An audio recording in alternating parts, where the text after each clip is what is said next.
À notre invité Jordan Deluxe. Bonjour Jordan, merci d'être avec nous. On voulait vous recevoir ce matin pour prendre de vos nouvelles, savoir ce que vous alliez devenir. Vous êtes beaucoup exprimé sur la fin de C8, votre émission chez Jordan, donc c'est arrêté. On vous a invité. Ce qui s'est passé hier aussi. Oui, et puis hier, effectivement, Cyril Hanouna a repris TPMP sur différents canaux. On va en reparler. Et puis on est aussi en ligne avec Julien Lepers. Bonjour Julien. Bonjour Valérie. Comment allez-vous? Moyen. Justement, j'avais quelqu'un au téléphone qui me disait comment tu vas tout à l'heure. Et je disais, j'ai un beau petit cafard en ce moment, mais vraiment un gros cafard. Ouais, c'est la vie, c'est comme ça. Ouais. La vie, c'est des bons moments et des mauvais moments. Oui, les mauvais moments, c'est évidemment la disparition d'Herbert Léonard. Ça a beaucoup fait réagir hier nos auditeurs, puisqu'on l'a évidemment évoqué dans le zapping, et puis après avec Christine Bouillot qui disait que c'était toute l'époque des slows pour elle. Et puis vous l'aviez reçu, vous, il n'y a pas très longtemps, quelques temps avant sa mort, Jordan. Il nous a fait un très beau cadeau. Et alors c'est marrant parce que les coulisses de cette interview. Oui, je suis là, mon Julien. Oui. Oh, mon Julien. Bonjour Jordan. Bonjour. Je suis content de t'avoir au téléphone aussi parce que cette dernière émission, c'est grâce aussi à toi, parce que donc Herbert Léonard, on voulait faire l'émission et Herbert a dit à une seule condition, c'est qu'il y ait Julien Lepers en plateau avec moi. Donc on a fait l'émission et ça nous a permis d'offrir aux téléspectateurs de C8 un joli duo sur Pour le plaisir. D'ailleurs, ils voulaient pas le faire. À la fin, je les ai un petit peu forcés. Et au final, qu'est-ce que je suis heureux de pouvoir repasser cette séquence sur les réseaux sociaux et montrer aux gens à quel point Herbert Léonard était quelqu'un de gentil, avait une voix encore magnifique. Et c'est vrai qu'il nous a offert un dernier cadeau, un dernier pour le plaisir. Et vous ne saviez pas qu'il était malade, c'est ce que vous me disiez juste avant de commencer l'émission. Pas du tout. Et justement, quand je lui ai posé les questions, et t'étais là, Julien, je lui dis mais vous allez bien, parce qu'il avait parlé il avait eu en effet un souci au niveau des poumons parce qu'il a fumé pendant des années, et il disait qu'il était en pleine forme, que justement il était sorti de tous ses problèmes. Donc j'ai été très étonné d'attendre sa disparition. Enfin moi c'est ce que j'ai compris dans l'interview. Oui, Julien. Non, c'était diplomatique, c'était des réponses diplomatiques. Moi je savais. En fait. On a un petit problème de liaison. On va faire le zapping et puis on va essayer de trouver une bonne connexion. Alors le zapping. Sud Radio Média, l'instant zapping. Liberté. Alors c'était vraiment, ça vous parle? Vous n'avez pas eu l'Oscar du meilleur acteur? C'était le mot d'ordre de Cyril Hanouna depuis hier soir. Alors. TPMP a donc fait son grand retour. Enfin, il n'est jamais parti de C8. Il a fait un retour sur tous les canaux, sauf Bouygues. Mais Bouygues va arriver la semaine prochaine. Et Free non plus. Si, moi j'étais sur le canal Free. Moi j'ai regardé sur Free. Moi j'avais pas 30. Moi j'avais rien. Moi j'avais Free. Il faut payer sa petite note, petite Valérie. Non, j'avais pas Free. Sur Free. Donc j'ai regardé sur Canal. J'ai trouvé que Canal en faisait beaucoup d'ailleurs, parce que quand vous alliez sur l'ergonomie de Canal, vous aviez un énorme Cyril Hanouna. Et vous avez eu une alerte? Moi j'ai eu une alerte de Canal sur mon téléphone aussi pour me connecter à 18h30. Rien n'avait vraiment changé. Alors autant donné, on s'en parlait avant l'émission, il faudra qu'on éclaircisse tout ça, que c'est un programme et non une chaîne. Elle n'a pas besoin d'être conventionnée et elle est donc libre comme l'air, apparemment, sur tous les canaux. Et alors vous savez qu'il a eu des amendes pour des publicités clandestines, parce qu'il aime bien s'habiller, le Cyril.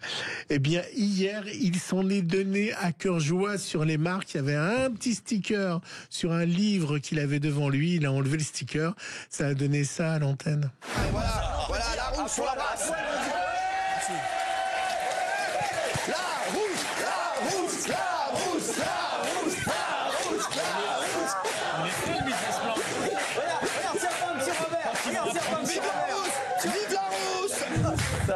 Vive la rousse. Alors, oui. Oh, tout ce qu'il nous a ramené. Oh, magnifique.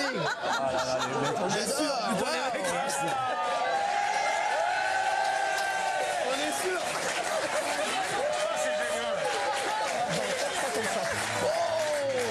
C'est génial. Ah, par contre, le bleu, tu me le jettes. Les gars, alors je vais faire une petite vente flash éclair.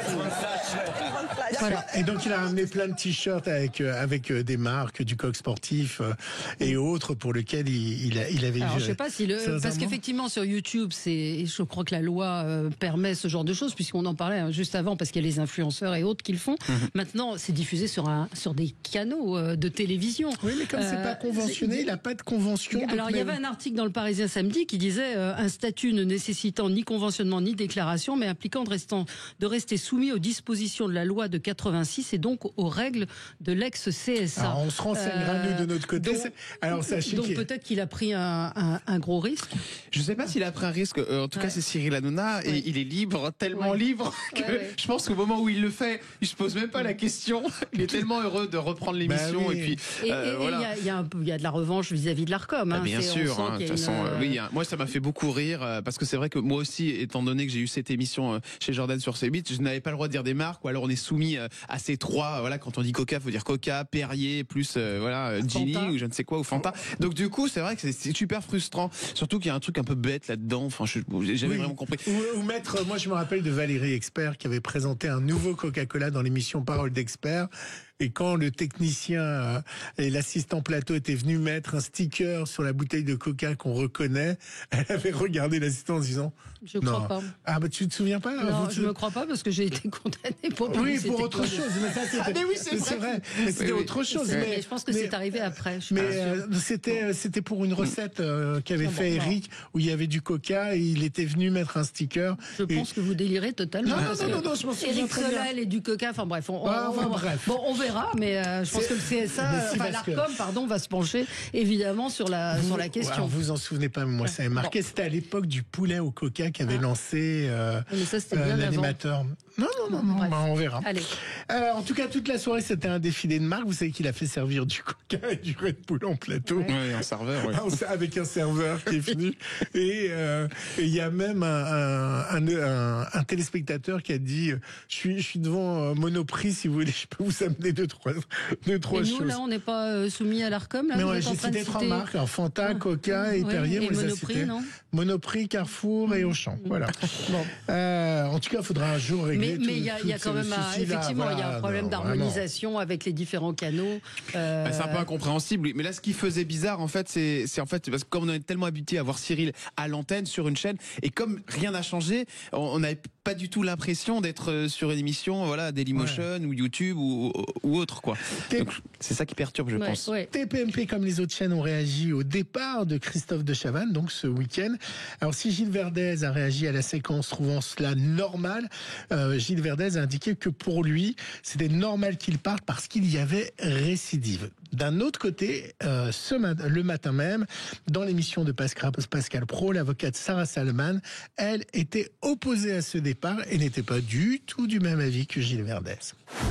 C'est un délit, c'est pas un crime effectivement, mais cette séquence, finalement, c'est le triomphe du tribunal médiatique.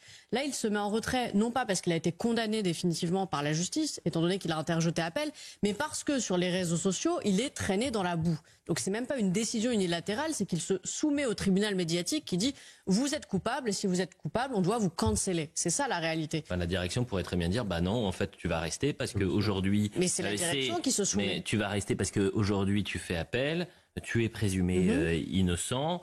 Etc. Oui, mais ce qu'il nous explique, c'est que le tribunal médiatique est si fort, les critiques sont si vives, que lui-même ne le supporte pas. C'est ça aussi. Il se dit, du jour au lendemain, je suis considéré comme persona non grata.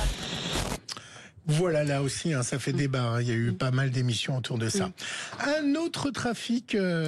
Alors, si vous recevez pas mal de prospectus dans votre boîte mail, pour vous dire que les cacahuètes sont à moins 5% et la saucisse de Morteau à moins 10%, je sais que ça vous intéresse, Valérie. Les habitants de Poison, en Isère, ils ont reçu un prospectus, vous savez quoi ? Sur des promotions pour la drogue. Ah bon? Ça ressemblait à des prospectus pour vous savez, les plombiers, c'était des petites cartes comme ça. Reportage sur TF1. Voilà ce qu'Yvette, 87 ans, a trouvé mardi matin dans sa boîte aux lettres. C'est ça, non? Je sais pas, moi, ce que c'est. Plusieurs prospectus cartonnés où sont proposés toute une variété de produits stupéfiants, totalement interdits par la loi. Cocaïne, cannabis et des drogues de synthèse. Qu'est-ce que vous voulez que j'y fasse, moi, mon pauvre? C'est pas à nous à faire quoi que ce soit, hein. Je suis une personne âgée. Donc moi, tout ça, ça me dépasse. Sur la carte, les quantités et les prix. Et au dos, un QR code. Si je prends en photo ce QR code avec mon téléphone, j'arrive sur un groupe de discussion sur lequel on me propose de commander des produits stupéfiants. Les dealers proposent ensuite une livraison à domicile. Tout cela est illégal. Le procédé n'est pas nouveau, ce qui l'est beaucoup plus. C'est de la drogue. Maintenant que tu me le présentes, ça me rappelle quelque chose. C'est le quartier où ont été distribués ces tracts. C'est surprenant parce que le quartier est quand même un quartier, je dirais, résidentiel. Ouais. C'est totalement fou. Ouais. Méfiez-vous, attention. On sous-estime les seniors, mais des fois... Vous pensez qu'il y a un marché attention.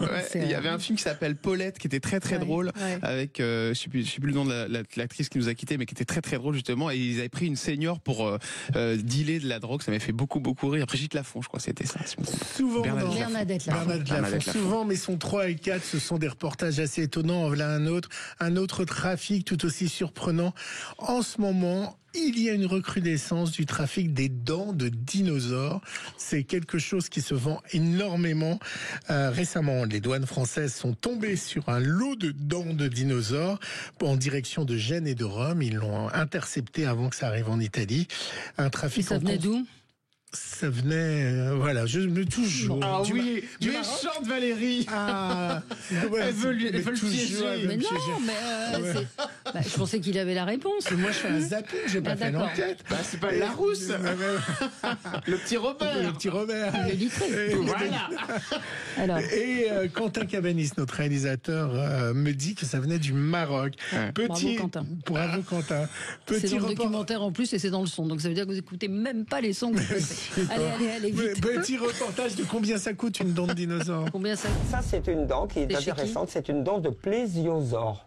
C'était un reptile marin qui vivait il y a 70 millions d'années. Une créature qui a inspiré le mythe du monstre du Loch Ness. C'est d'ailleurs sous cette appellation très racoleuse que certaines annonces sur Internet proposent d'acquérir ce type de fossile.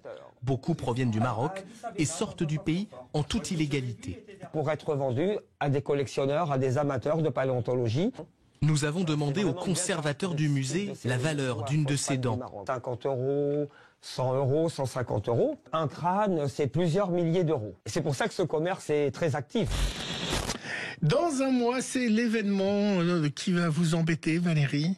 C'est l'Eurovision à Bâle, en Suisse alémanique. Ah, elle aime pas ça? Non, elle aime pas l'Eurovision. Non, mais elle est hétérosexuelle, vous savez. Ah oui, c'est vrai. C'est pour ça. Non, j'aime Herbert Léonard, j'aime les chansons de notre ami Julien Lepers, mais je ne suis pas très Eurovision. Le 17 mai, Louane tentera de gagner l'Eurovision pour la France et son titre sera présenté, vous savez, le 15 mars, lors du prochain match, d'un prochain match de l'équipe de France de rugby contre l'Écosse. Il y a un match ce week-end, puis il y en a un autre la semaine prochaine, ce sera la semaine qui suit. Donc, en attendant, vous savez qui a tenté sa chance pour la Suède? Victoria Silvstedt. Ah oui. Vous vous souvenez, au Absolument. Melody Festival, c'est un peu le San Remo de l'Eurovision. Elle n'est pas en venue Suède. chez vous? C'est sûr, on l'a fait il y a pas très longtemps. Ouais, c'était très drôle. Elle faisait la roue de la fortune pour les gens qui voient pas. Alors, j'allais le préciser, Victoria, hein, vous vous souvenez, elle aime les beaux canapés et les lettres qui tournent. Oui, bien sûr. Absolument. On écoute sa chanson.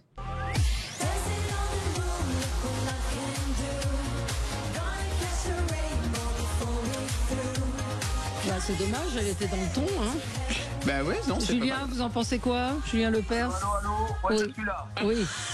Vous avez entendu la chanson de Victoria? Je connais pas la chanson de Louane, alors je n'en pense pas grand-chose. Bon, non, mais là, c'était Victoria. C'était Victoria. Bon. Elle est arrivée deuxième. On vous a déjà proposé de composer une chanson pour l'Eurovision? Très bonne question. Je me souviens d'une chanson que j'avais préparée pour l'Eurovision en Suisse, un chanteur suisse. Et finalement, ça s'est pas fait au dernier moment. On avait préparé ça avec Benoît Kaufmann, qui est un grand orchestrateur, arrangeur et qui habite la Suisse. Donc finalement, non. La réponse est non, mais ça a failli. Bon, ça a failli. Allez, on se retrouve dans un instant avec Jordan Deluxe et avec Julien Lepers. Pour parler d'Herbert Léonard. Sud Radio. Parlons vrai. Parlons vrai. Sud Radio. Parlons vrai.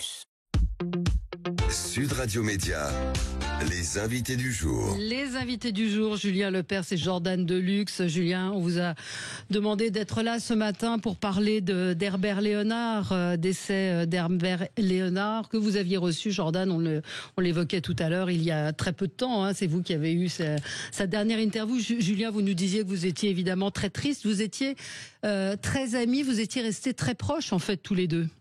En fait, c'est 40 ans de chemin ensemble, de compagnonnage, quoi.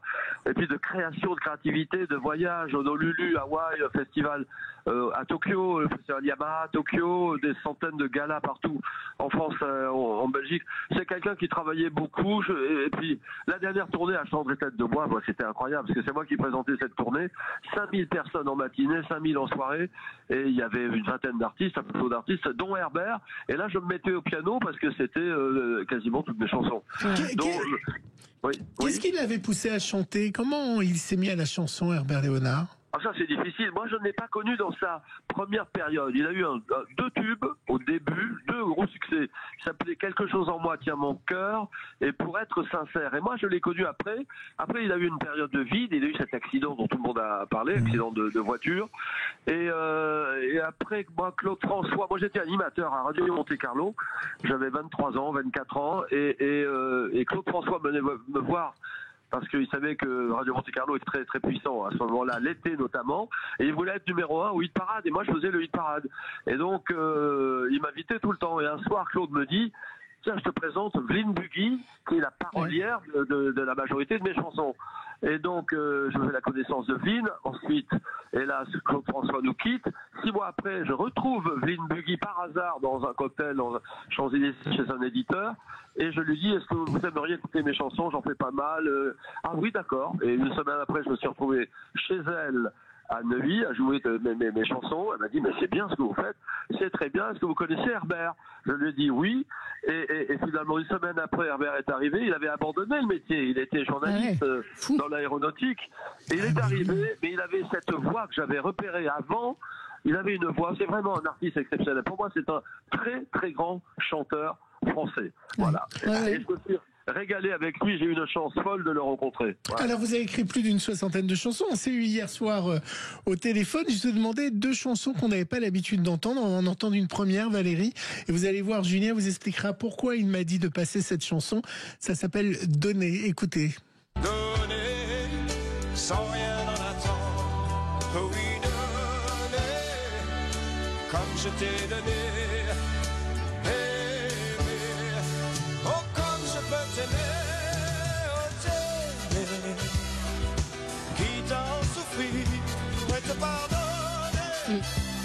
Alors pourquoi elle est particulière cette chanson, Julien? Qu'est-ce qu'il chante bien, vous voyez la voix, la voix incroyable. Hein. Ah la vache, c'est très fort. Et alors non, parce qu'on a enregistré ça à Los Angeles. On a enregistré plusieurs chansons à Los Angeles. Sunset Boulevard, un studio. Il y avait Stevie Wonder qui jouait avec nous, pas avec nous, à côté, studio d'à côté. Et on a passé 10 jours avec quelques-uns des meilleurs musiciens américains qui jouent sur cette chanson-là, notamment Donner, et puis qui est une chanson que j'ai signée avec Vline Buggy. Et enfin, c'est prétentieux. Oubliez ma prétention, mais je la trouve pas mal. Elle n'a pas marché du tout. Et j'aimais beaucoup. C'était une de mes préférées. Et pour le plaisir, je l'avais pas vu du tout. C'était une phase B pour le plaisir? Ou c'était Oui, c'était un album entier. Donc on a fait 10 chansons et c'était le premier morceau de la phase B. Ah ouais, bah vous voyez comme quoi. Et c'était pas celle-là qui était la préférée de Jean-Jacques Goldman, c'est l'autre? Alors, non, Jean-Jacques, Jean-Jacques, je le voyais beaucoup, on faisait beaucoup d'émissions de télé ensemble, et il me dit, dis donc Julien, ce que t'as fait, mais l'album, alors pour le plaisir c'est bien, mais moi j'adore Petite Nathalie, parce que ça raconte l'histoire d'un couple qui se sépare, et c'est un père qui dit à sa fille, ne t'inquiète pas, on va vivre différemment, mais on continuera à se voir. Enfin, c'est un texte très très réussi de Vline Buggy, et c'était sans doute ce que vivait Jean-Jacques à ce moment-là. Petite Nathalie. On écoute Petite Nathalie. Petite Nathalie, même si les choses ont changé,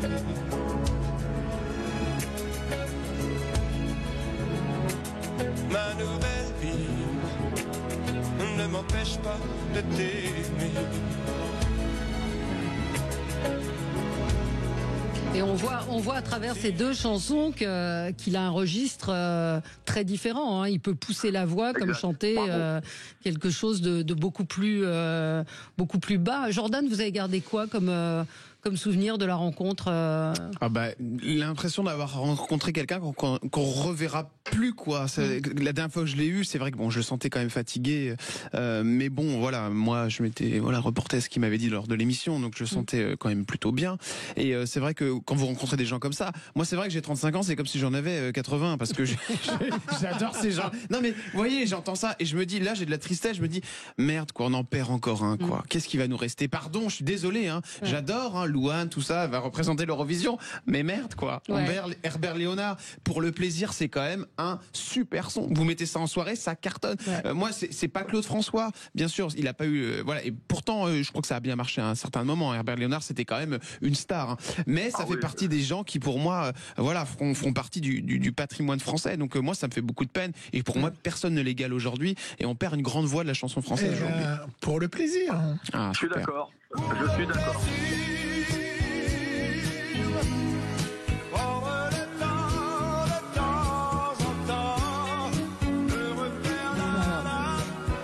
Génial, hein? Ouais. Allez, Qu'est-ce que vous faites, Julien, vous, en ce moment? Que vous dire? Je m'occupe de ma maison, je suis à Nice là, mais je vais sans doute remonter à Paris pour les obsèques et l'enterrement. Et je fais beaucoup de chansons, beaucoup de nouvelles chansons. J'ai du mal à écouter les anciennes, et là, moi, ça me rappelle tellement de souvenirs, ça me fait pleurer. À vrai dire, là, je vous parle, mais j'ai les larmes aux yeux, j'ai une boule au ventre terrible en ce moment. Oui, on vous comprend, hein, Jordan. Oui, moi aussi. Herbert, excuse-moi. Julien, je voulais savoir si tu avais eu des nouvelles avant qu'il parte, ou si tu avais eu quelques mots de lui. Je l'ai eu il y a une semaine. La vérité, elle est là. Je l'ai eu il y a une semaine au téléphone. Je m'étais juré, depuis qu'il m'a annoncé qu'il avait un cancer des poumons, je me suis juré de l'appeler chaque semaine. Et je l'ai appelé la semaine dernière pour ses 80 ans. Il venait d'avoir 80 ans la semaine dernière. Il était positif, je veux dire. Et il m'a dit, parce que j'ai dit, écoute, ça serait bien qu'on reprenne des chansons, qu'on reprenne. Moi, j'avais un projet, tu te rappelles, on en a parlé, Jordan. Quand on a dîné ensemble. Un seul en scène, c'est-à-dire je me serais mis au piano et lui se mettait sur un tabouret et on faisait, tous les titres. Un seul en scène ou un duo, voilà. Et je sentais que il freinait, il m'a dit oui, peut-être, on va en parler la semaine prochaine, si je suis encore là, me dit-il. Ah ouais, d'accord. Donc il sentait quand même que... Il était à l'hôpital de Fontainebleau et il était sous chimio et il m'a bien dit si je suis encore là. Il était très lucide, Herbert, très lucide. Julien, mais vous n'aviez pas, vous, réalisé de la gravité, l'avancement de son cancer? Là aussi, la vérité m'oblige à dire que quand je l'ai vu avec Jordan, c'est la dernière fois où je l'ai vu, je l'ai suivi des yeux, il est parti, il m'a dit qu'est-ce qu'on fait, on dîne ensemble, tu viens dîner avec moi? Et j'ai refusé. J'ai refusé parce qu'il fallait que je rentre, j'avais des trucs à faire. J'ai refusé. Je m'en veux terriblement aujourd'hui. Je l'ai suivi. Il est parti seul en traversant la rue. Ah oui, je me souviens de cette image. Oui. Ah oui, je m'en souviens très bien. Et je l'ai suivi des yeux sur 100 mètres. Il marchait un petit peu difficilement. Il était différent et je me suis dit à ce moment-là, je pense que c'est la dernière fois que je le vois.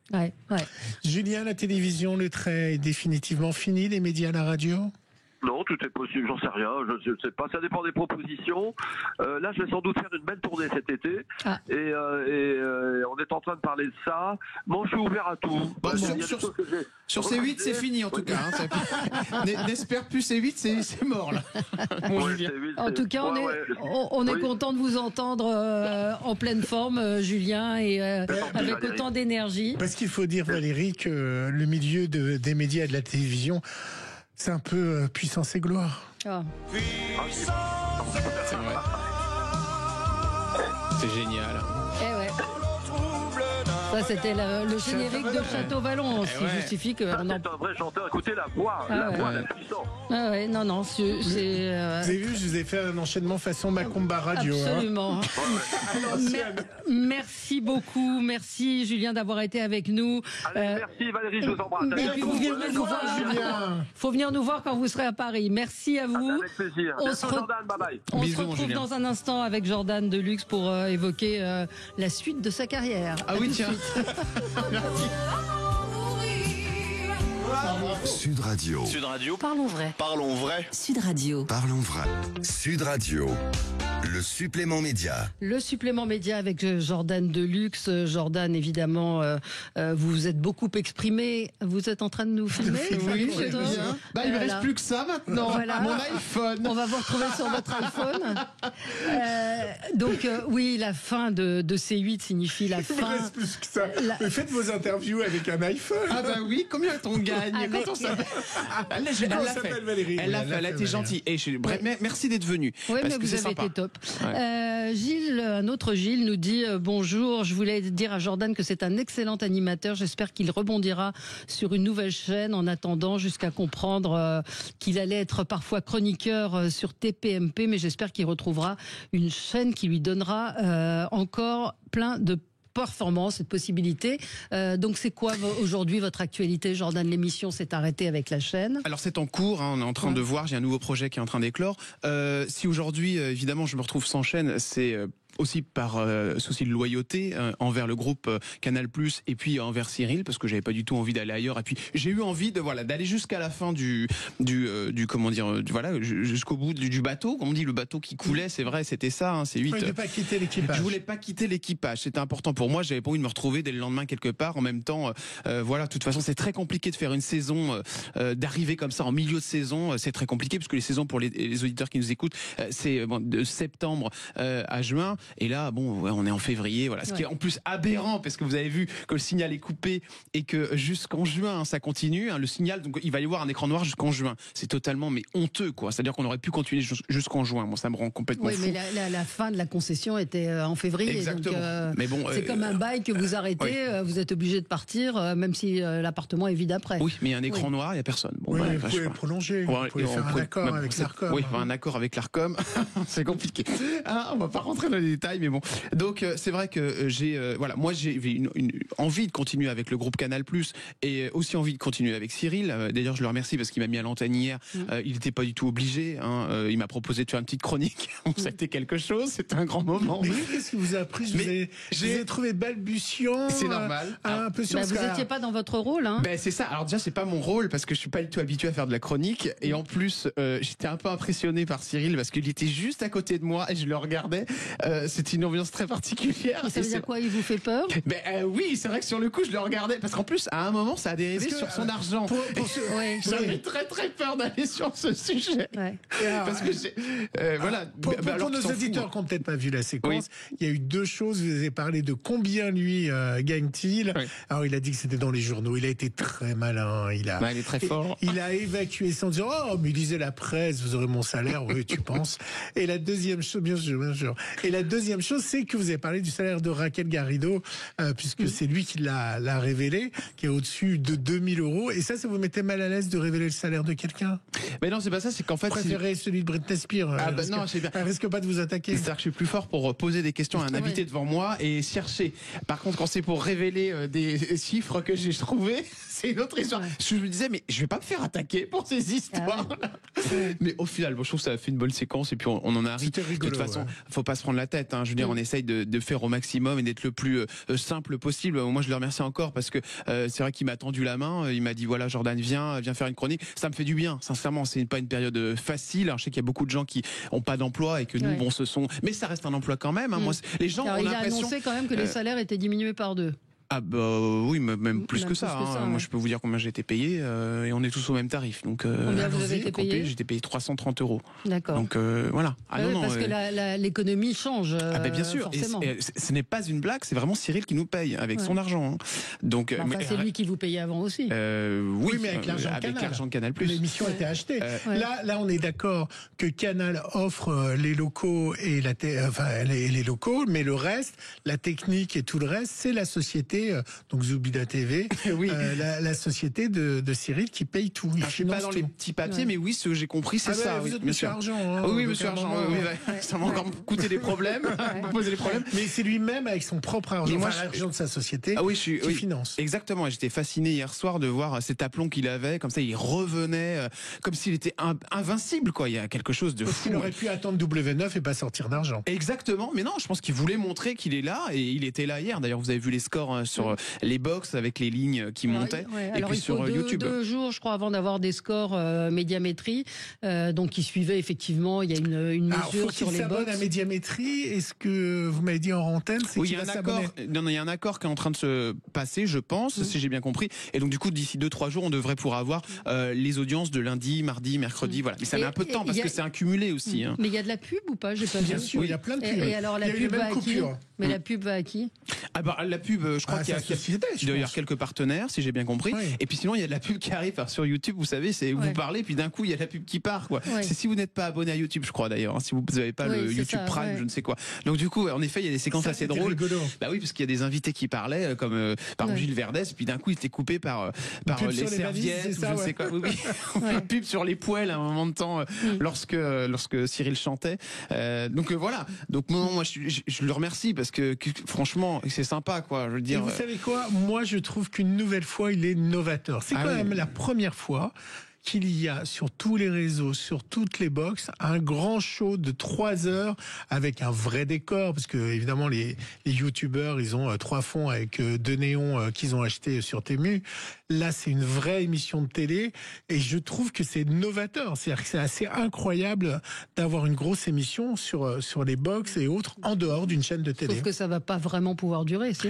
C'est déjà 2 mois, c'est ça. Et après, il va voir quelle publicité rentre. Et après, il va voir. Oui, je pense qu'avec le temps, il y a de la publicité qui va rentrer et ça va pouvoir se faire. Moi, je voulais ajouter aussi que Cyril est au bureau du coup tous les matins, donc c'est génial. Ah bon, parce qu'il n'y était pas. Faites-nous des petites révélations. Cyril avant, c'est vrai qu'on le voyait de temps en temps. Moi, mon bureau est juste en face, donc j'ai l'œil, j'ai un rétroviseur dans le coin, donc je vois quand il vient. Et donc du coup, non. Merde, il va être déclassé au paddle alors. Non, il y va toujours. Mais il a aussi la radio avec Europe 1 et puis évidemment Pascal de la Tour du Pin qui a repris cette phase le matin, juste avant le matin, pardon. Juste avant de 18h. Enfin, en un week-end, je sais pas si vous vous rendez compte le travail qu'il y a dû avoir, parce que sincèrement, les gens qui me croient pas, je vous jure que c'est vrai, il était en train de signer les papiers. Moi, j'étais là, j'étais dans le public. Il signait les papiers pendant la pub, quoi. Il signait les différents contrats avec les Canal 30. Avec les box, les différentes box. Et vous allez me poser la question, est-ce que vous saviez où est-ce que ça allait aller concernant M6, tout ça? Sincèrement, je vous regarde les yeux dans les yeux tous les deux. Je n'ai pas arrêté d'embêter Lionel Stan et Cyril, des messages, machin. J'ai même été mangé avec Cyril. Bon, tu vas me dire, rien à faire. Il ne dit rien. Et je crois même que lui ne savait pas vraiment. Je veux dire, c'est quelqu'un qui garde les choses, il est très, il est secret. Et jusqu'au dernier moment, personne ne pouvait savoir. D'ailleurs, nous, ça nous a fait tourner en bourrique à un moment, parce qu'on y a un reportage, d'ailleurs, TPMP Inside, qui a permis de nous montrer aux téléspectateurs un peu ce qui se passait hors antenne. Et c'est vrai qu'à un moment de temps, il nous parle, qu'est-ce que vous préférez? Et à la fin, il nous dit, il y a tant de % de chances que ce soit Canal ou c'est Star. Donc, au final, on était complètement paumés. Une vraie question sérieuse. Hier, on a vu un Cyril Hanouna en liberté, un Cyril Hanouna qui dérange ou qu'on aime ou qu'on adule. En tout cas, on a eu du Cyril Hanouna sur toutes les box. Je sais que l'économie est compliquée, mais on peut avoir une surprise. Il y a pour vous un intérêt à aller à W9 au-delà de l'économie, au-delà de signer un contrat et d'être dans un grand groupe, hein. Il va pouvoir vendre des documentaires évidemment aux différentes filiales du groupe M6, donc il va avoir une économie, des documentaires sur M6 ou mais la liberté sera pas la W9 même. Mais ça sera pas la même chose de ce qu'on a vu hier, où hier on l'a vu tellement heureux et tellement ça lui faisait plaisir d'emmerder l'Arcom, on l'a vu. Oui. Est-ce qu'il y a un intérêt pour lui d'aller sur W9 au-delà de l'économie que je comprends? Alors, on va enlever le côté économie, mais je pense en effet que on partage quelque chose avec Cyril, et je pense que vous le partagez aussi. C'est comme si demain je vous disais, est-ce que ça vous plairait de rester sur Dailymotion juste pour la radio, sans Sud Radio? Et je pense que Cyril, je vais pas parler à sa place, mais aime bien, est forcément un enfant de la télé. Il adore la télé. Il veut compter dans le PAF. En fait. Bien sûr, c'est important quand même qu'il y ait une grosse chaîne derrière. C'est important de dire voilà, on était sur la 8. Je parle mais je sais pas si j'y serai, mais il était sur la 8 et maintenant il va sur la 9. Je veux dire, il y a aussi un sacré pied de nez à l'Arcom en disant il y a plus qu'un bouton, il faut juste appuyer sur un bouton pour aller une chaîne plus loin. Sauf que l'histoire sera peut-être pas la même sur W9 et qu'il va y avoir des garde-fous qui a peut-être pas eu suffisamment sur C8. Je suis pas sûr, Valérie. Je pense vraiment que quand on embauche aujourd'hui Cyril Hanouna en 2020, 2025. On sait qui il est, on sait comment il fonctionne, et je pense que voilà, ils ont pas signé comme ça le contrat en se disant. Mais bien sûr que tout est calculé et que voilà, Cyril, je pense qu'il y a aucun problème. Et d'ailleurs, on parle beaucoup parce que je sais que j'entends beaucoup ça. Oui, il parle beaucoup politique, tout ça. C'est faux en fait. Il a juste fait des faces à baba. Il est surtout dans le fait divers, Cyril. Donc je vois pas. Oui, mais parler de faits de société, c'est parler politique parfois. Je veux dire, quand on dit il mériterait d'aller en prison ou la peine de mort, je sais pas ce qu'il a dit, mais quand on est sur des sujets de société, on est parfois aussi sur des sujets. On est forcément sur de la politique. Ça peut dériver en effet, mais bon, après c'est aussi pour ça qu'il y a des chroniqueurs, c'est pour qu'ils donnent leur avis. Et moi je vois pas du tout de problème de changement de liberté concernant. Je suis pas sûr qu'il puisse insulter Michel Simès qui est sur RTL. Non, il est plus sur RTL. Il est plus sur RTL. C'est bon alors. C'est bon, on a eu la même réaction. Mais qu'est-ce que vous avez pensé justement de la réaction de Karine Le Marchand et de celle de Cyril Hanouna qui en gros s'excuse, fait son mea culpa Alors sincèrement, j'ai trouvé que les deux, franchement, chapeau. Parce que bon, on a bien compris qu'en effet il y avait un souci des deux côtés. D'ailleurs, chacun a mis de l'eau dans son vin. Ouais, franchement, chapeau Cyril, chapeau Karine Le Marchand, parce que c'est pas facile. Et il y a bien un moment où de toute façon il fallait régler ce problème. Je veux dire, faut se mettre à la place. Vous vous rendez compte, parce qu'il y a quand même. Alors même si Karine Le Marchand dit que il arrive pas sur M6, il arrive sur W9, c'est le même groupe. Hein. Donc il y a un moment, je veux dire, c'est comme si vous parlez de la diplomatie. Ouais, c'est comme si vous dites LCI TF1. Bah oui, mais Christophe Beaugrand, il est aussi sur le groupe TF1, puisque vous voyez ce que je veux dire, parce qu'il est sur LCI. Mais donc du coup, je trouve que c'était plutôt bien fait et qu'il y avait quelque chose. C'était important de le faire. Vous vous rendez compte, c'est pas possible que deux personnes qui se supportent pas puissent se rencontrer. Donc il y a un moment, c'est comme dans une famille. Je pense que voilà, pour que au repas de Noël tout se passe bien, il faut se dire bon bah écoute, voilà, parlez-vous 2 secondes. Et ils l'ont fait. Je trouve que ça a été fait intelligemment. Voilà. Et vous, à titre personnel, vous avez rencontré le patron d'M6 ? J'ai eu un rendez-vous en effet avec le groupe M6, oui. C'était bien ? Oui, c'était bien. Oui, on a discuté. Maintenant, pour l'instant, on ne sait pas ce qui va se passer par la suite. Moi, j'ai un projet qui est en cours, voilà, qu'on devrait lancer dans 2 ou 3 semaines. Donc, on va voir. Je pense que ce sera sur les réseaux. Pour l'instant, je pense que ça va être sur les réseaux, puisqu'on a à peu près 1,5 million d'abonnés si on cumule TikTok et tous les réseaux. M6+, c'est très fort. Hein. Oui, bien sûr. Ils ont beaucoup de chaînes et une vraie politique déployée par Frédéric Dubin. Je serais ravi évidemment, je serais ravi de suivre Cyril sur cette chaîne. Maintenant, je sais pas du tout ce qui a été fait, ce qui a été évoqué. Je pense que ce qui a été signé, c'est l'émission de Cyril plus Fun Radio. Voilà, moi, je serais ravi de suivre Cyril à la radio. Je serais ravi de le suivre évidemment sur W9. Je vais pas vous cacher qu'en effet, mon rêve à moi, c'est que chez Jordan revienne dans une autre formule, peut-être adaptée à W9 si c'était possible, ou alors sur une autre chaîne. De toute façon, si je fais pas... Ils ont Gulli, vous pouvez faire une émission. Je vais aller chercher Gulli. J'ai vu passer un commentaire sur les réseaux qui dit toute cette histoire autour de la censure de C8, de l'Arcom et de la main de Macron et de Colère n'aura jamais rendu Cyril Hanouna aussi puissant. Il est désormais sur 15 chaînes sans contrôle. Certains le voient même à la présidentielle. Alors, oui, alors la présidentielle, ça me fait rire parce que beaucoup en parlaient en rigolant, mais ça commence à prendre quand même de l'ampleur. Hein, 11% d'intention de vote, pas d'intention, de bonnes opinions de gens qui souhaitent qu'ils se présentent à la présidentielle. Dans un sondage fiducial Figaro, Sud Radio, un sondage Sud Radio. Oui, je pense que ça commence à monter quand même gentiment. Mais de toute façon, c'est ça aussi Cyril Hanouna. C'est une personnalité qui est très entière et qui parle beaucoup aux gens. J'ai envie de dire, et c'est pas négatif, mais les gens un peu, voilà, qui sont en bas. Vous voyez ce que je veux dire, qui ont du mal. Vous avez vu le prime de la vérité. Vous avez vu qui l'a fait venir. Je veux dire, c'est des histoires aussi quand il fait parler des personnes qui sont en situation de handicap. Moi, j'aimerais bien. Où est-ce qu'il y a ça aujourd'hui en télé? Je veux dire, vous avez vu combien de temps il a passé sur cette séquence? C'est important quand même de les mettre aussi à l'honneur, ces gens-là, ou ces gens qui ont plus d'argent et qui ont besoin d'une maison. Enfin, je veux dire, il fait des choses, voilà, que beaucoup de politiques ne font pas. Et surtout, c'est un mec qui vient aussi, voilà, de milieux qui n'ont pas forcément été faciles. Il a vécu des choses compliquées. Oui, mais enfin, son père était médecin. On va pas non plus faire dans le misérabilisme total. Ah oui, non, bien sûr, mais je veux dire, il n'a pas vécu des choses forcément faciles. Non, bien sûr. Mais tout le monde. Tout le monde. Il y en a qui ont. Il y a des gens en difficulté. Vous pourriez vous attaquer à la biographie de Cyril Hanouna. Peut-être que ça lui plairait. Proposez-lui. Ça n'a pas été fait. Ça n'a pas été fait. Ça va le faire. Non, mais moi, je suis quelqu'un de loyal et je trouve que c'est qu'il n'y a pas eu de biographie de Cyril Hanouna. Vous avez raison, comme d'habitude. Eh ben, on va vous suivre, Jordan. On va voir où se mettront vos pas dans les semaines et les mois qui viennent. viendrai vous en parler dès que c'est signé. C'est notre prochain ministre des Finances. Ah oui, je serais bien, voilà. Du président Hanouna. Non, moi je ferai jamais de politique, rassurez-vous. Ouais. Enfin, il y en a qui ont dit ça. Et qui sont allés. Merci à vous. Je dis oui. C'est Éric Dupond-Moretti qui est en spectacle. Ah d'accord, ok. Qui avait dit qu'il en ferait pas. Mais bien sûr, voilà. C'est vrai. Allez, on se retrouve nous dans un instant pour commenter l'actualité. À tout de suite. Merci. Sud Radio, votre avis fait la différence.